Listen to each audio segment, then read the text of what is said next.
We're on with Daniel Fuise. We're going to talk about kind of the long-term future of this team. And one of the things that kind of factors from the short term to the long term with this team is how they're focusing on offense, right? But they're still throwing something at the defense to make sure it doesn't get stale.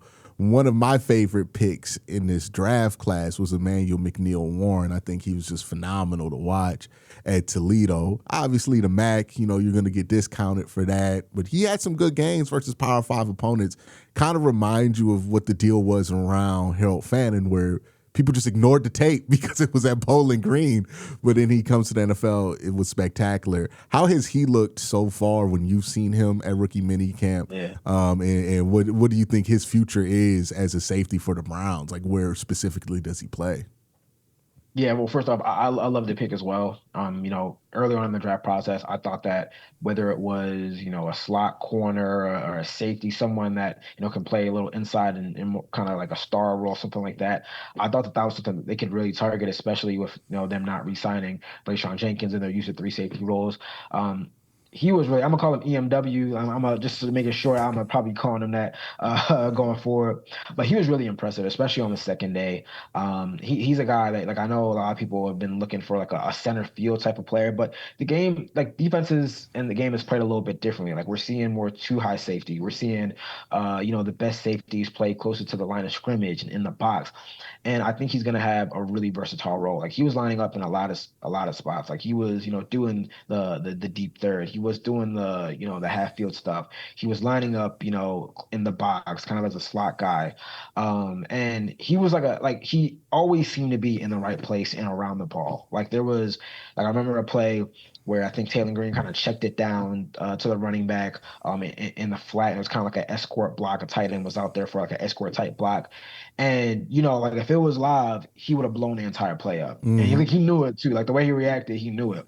There was another play where, he, was kind of in a nickel type of spot.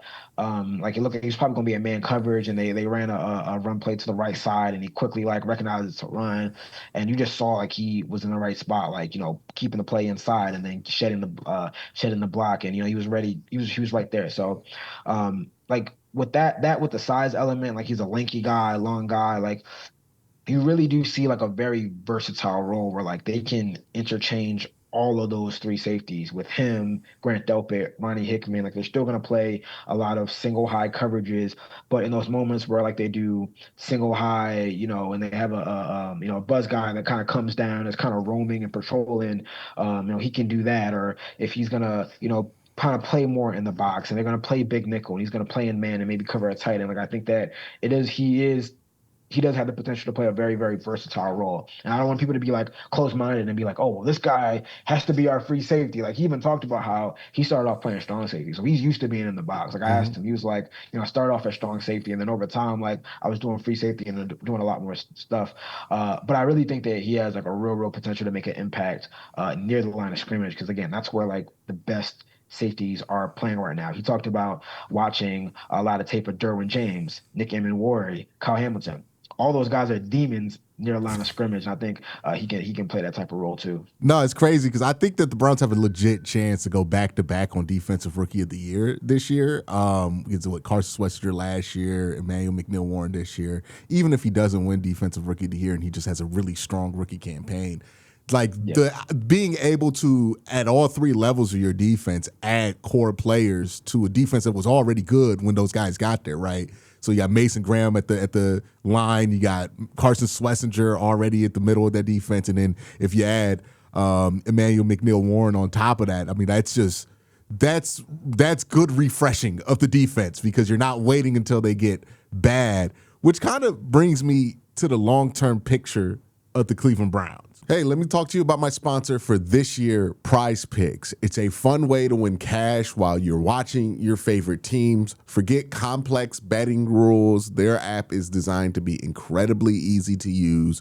Just pick more or less on a few player stats and lock in your lineup. Speaking of, Here are my picks for this upcoming NFL season. They have Myles Garrett at 14 sacks here. I think he will get more than 14 sacks. Joe Burrow at 3,875 passing yards. I think he'll be a 4,000-yard passer. I'm going to go with more. They have Derrick Henry at 1,224 yards. I'm going to go less than that. Check to see if PrizePicks is available in your state. You can follow me on the app at KWEN_C to see all of my lineups. Download the PrizePicks app today.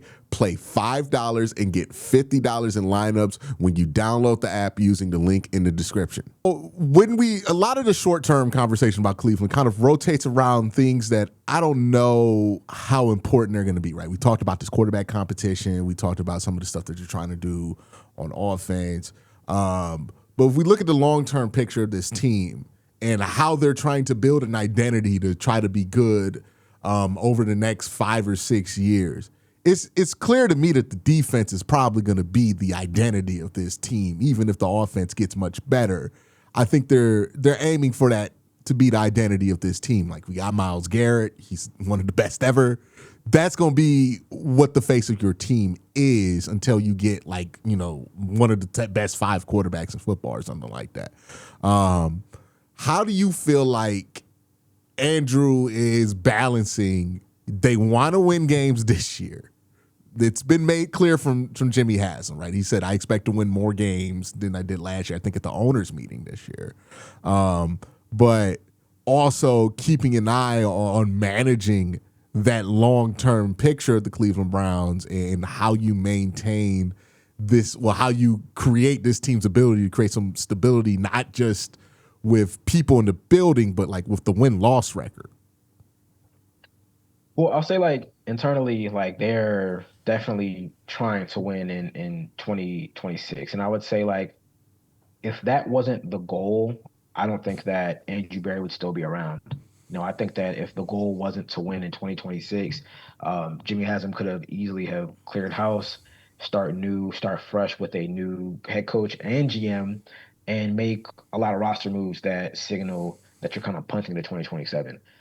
None of the moves that they've made have really signaled that they are out on 2026 or they don't expect to compete in 2026. Now, obviously, it's a little bit delicate because they haven't been able to find an answer at the most important quarterback position, the most important position, which is quarterback. So I think that, they've had to be a little resourceful and a little kind of innovative in, the roster building where it's like, we know the entire offseason or, free agency leading up to free agency, every single day we talked about which quarterback can the Browns bring in, whether it was Malik Willis or Tua or Kyler Murray. And to me, it feels like early on, the Browns kind of made this, concerted effort, decision, whatever you want to say it, call it, that I don't want to say they were going to run it back with quarterback, but they were really going to try to just build up everything around the quarterback, like really raise the floor of the offense. And I think internally, like, I've talked to people that are like, hey, if we had the 20th best offense in 2025, we may have been competing for a playoff spot. We might be in the playoffs. They won 5 games with, the worst offense in the NFL. And, but by whatever metrics you want to call it, a top 10, maybe top 10 defense. So I think given the uncertainty with the quarterback position, maybe the lack of resources available to really add to it, not wanting to invest a ton of money into the position, given what you're still paying or what Deshaun is counting on the cap, the lack of quarterbacks available in the draft and the unfavorable draft positioning to get one. I think kind of internally they were like, hey, let's build up this offensive line, let's support whoever's at quarterback, the best we can because they haven't been supported, favorably in recent years. And let's see what we can do. I was actually looking through some old quotes from the offseason and at the meetings, like Jimmy Haslam said, like, hey, Andrew Berry and the front office, they're going to keep an eye on the quarterbacks, but you got to be flexible as well. You can't go all in on one type of measure. Like they have looked into, different free agent quarterbacks, and obviously they've drafted 3 quarterbacks in the past 2 drafts. but you have to be a little open-minded and flexible because they really haven't been in a perfect position to attack that position the past 2 years. Yeah, that's the thing that I find interesting, right? The last couple of years, ever since they publicly were like, "Oh yeah, the Watson trade wasn't what we wanted it to be," their decision making at quarterback can kind of be predicted by what's going to be the cheapest for them to do, right? Like it's kind of been a cost conscious effort there in Yeah. that quarterback room. When do you think that they're going to actually go for another swing at the position? Because right now you can make the argument they really haven't taken a real swing at it since the end of 20, well, since they traded for Deshaun Watson and that fell apart. It's like, do you see them taking a big swing at this quarterback position as soon as next year, or do you think it's going to be until Watson completely clears the cap in like 2029 that they feel more comfortable making a big swing there at the position? Well, without knowing obviously how this year is going to play out with Shador and Deshaun, it's tough to say. Mm-hmm. But next offseason, just as a whole, is going to be extremely interesting because, like, if we're just kind of playing the hypothetical game, they can post June 1 cut Deshaun after the 2026 season, and I know it's going to be like a 90 something or whatever dead cap, but it's really not going to hit them like the way it may have hit the Denver Broncos years back with Russell Wilson or even Tua and the Dolphins this offseason. Like they've got to give the front office credit. They've kind of worked around it as best as they can. Obviously they pushed the money down a lot, and that's work with the increasing salary cap over the past couple of years. So like when the dead cap does hit them, like it's not going to be prohibitive to them making big moves. And I think Andrew Berry alluded to that at the combine when he said, like I don't think that we're going to be hyper aggressive in the 2020 in 2025 or 2026 free agency, but 2027, like they're going to have a lot more wiggle room, a lot more space to work with. And then you kind of think about like, okay, like if you've got two draft classes where you have, I mean, hey, let's say you have, maybe close to a dozen starters and contributors.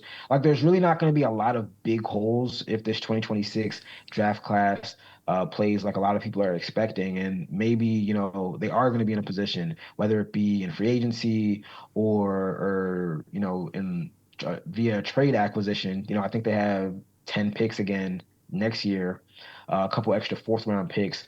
Maybe they are in a position to take a big swing. I don't know what that would be, but I think that next offseason, they're going to have the most flexibility in Mm. terms of player acquisition that they've had in some time.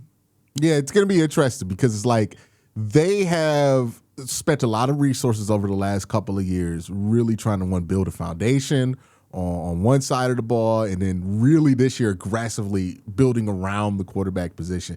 It almost feels like they're building a boat, right, for somebody to get in, and maybe it's the person who Some wins the captain, job. somebody gonna Yeah, steer the yeah. ship. We don't know who, but we got it ready for to ride out for sure. Yeah, it's like, somebody's gonna take this ship out to sea. Maybe it's whoever we're having tested right now, which that's gonna be between Deshaun and Shador. Or maybe they're testing it so that when they do go and spend some money on a quarterback, they know it ain't gonna sink, right? Which, to be fair, like that's a more competent strategy to try to solve your quarterback problem than I've ever seen the Browns do since coming back in '99.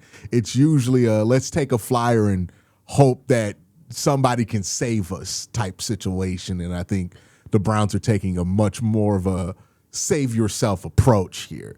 Now, Yeah, on the other side of that, when we traded for Deshaun Watson, it was a pretty good. It was a pretty good roster for Deshaun Watson to join too. So it doesn't guarantee you success. We're living through that right now, but it gives you a better shot yeah, they're than going about it the right way for yeah, sure. than what they've done here. You look at how they talked about Spencer Fano, and I thought this was interesting, right? Because they made it clear that not only is he a left tackle to them, he's a franchise left tackle. And what they called him an orange dot guy, which Yep. is an elite rank. Is that the highest ranking you can get in the Browns war room? It's the highest character you can get. So I Mm. think Dylan Sampson got it last year, if I remember correctly. But guys who they believe to have impeccable character, leadership skills, makeup, those are the orange dot guys. Those are the guys that they're hoping can be good players, but also kind of anchors to whatever locker room culture that they're trying to build there, right? Exactly. Exactly. And when you look at what they've been doing, who they've been calling orange dot guys over the last couple of years, what kind of culture do you think they're trying to build in that locker room with these young guys? And what do you think what do you think are the personality traits that they're going for in identifying who they want to lead the culture of this team over the next 5 years? Yeah, I mean it's kind of cliche, but I think it's team oriented guys, team first guys, guys who go about things the right way. Like again, they're not just great players, but they're great leaders. Like I don't know if Carson Schlesinger got the orange dot marking too, but just based off of like a story that I wrote and coaches that I talked to back in high school and college, like he definitely fits that mold. He's not the most talkative guy, but he's a guy that's they talk about him watching film in the middle of the night, and Jim Schwartz is walking through the building and it's dark, and he sees Schlesinger watching film. Like those are the types of guys that they want, because again, they this roster, the previous roster that they talk about, pivoting from, it had those leaders, it had those core guys, whether it was a Joel Bitonio or Wyatt Teller and the like, but they moved past those guys, they moved on from those guys. So not only are you replenishing the roster with talent, you're replenishing the roster with leaders. So I think that's actually like in talking to people, that's the thing that's been really important to them, kind of into the team as opposed to just how he fits on the field.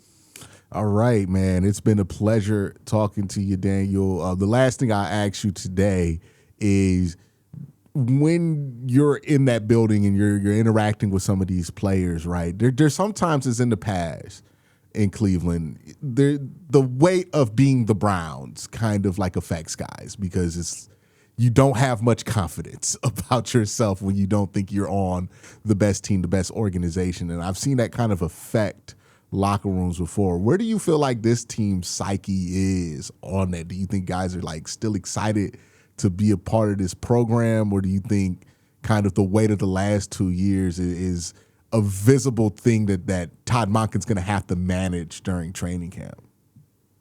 Well, I think the cool thing about it is that this roster is so young that like a lot of these guys were born in like 2004. Like it's funny. It's funny. I was at rookie mini camp and I forgot what Kanye song came on, and somebody from the communication staff was like, "Were these guys even born when it came out?" And I felt old, like even being like a 97 baby. Like I felt old when he said that. I'm like, a lot of these guys like haven't even been around. Like they don't have the generational kind of understanding of what it's been like to be a Browns fan or to like root for the Browns. So this roster has been turned over so much over the past 2 years. These guys are so young that they're almost naive. Like they don't know what they don't know. You hear Shador and these guys talk about changing the culture. Like they almost don't even know. Like they know the team hasn't been good, but it's maybe not even a weight on them because they're so young and they don't know as much. So they're going in thinking like, hey, like we just out here to like prove ourselves. Like we want to change the culture, and it's like almost like you're kind of young and dumb in a sense, where you're just going out there, and it almost is like it almost kind of helps you to not really know as much about the history and just to say like, hey, like I feel confident in my skills. I'm here to play ball and to contribute and kind of change the franchise. Just to make you feel older, when they play "Touch the Sky" in that Browns cap, that song is as old to somebody who was born in '04 as like Earth, Wind, and Fire was when you were Oh in my '04. goodness. But I was like, it's a classic, so you still gotta uh, like, it's still a classic. You know what I'm saying? So like, hey, that's one of those things where it don't matter when you was born. Like you gotta know that. You gotta know that. Look, September jams. Everybody knows September. Everybody know Everybody that. knows It's a September. classic. But when they hear it's like, yeah, I used to hear my parents play this, and now they saying that about graduation, like Nah. late registration, or the whole trio College of the young, dropout. all the Right. trio of Kanye albums that came out at that time. They are saying that about 808s and Heartbreaks will go on and be like, oh, I ain't know Kanye did this, Oh like. my goodness. You gotta keep the recipes. You gotta keep the recipes. But always a blast having you on, man. Make sure you guys check out Daniel's work. It's on ESPN. You see him sometimes on NFL Live and SportsCenter. I think you were on SportsCenter not too long ago, right? From time to time, when it's necessary and needed. You know what I mean? Go check him out. He does great work. Everybody else, have a great day. Have an even better night. Peace.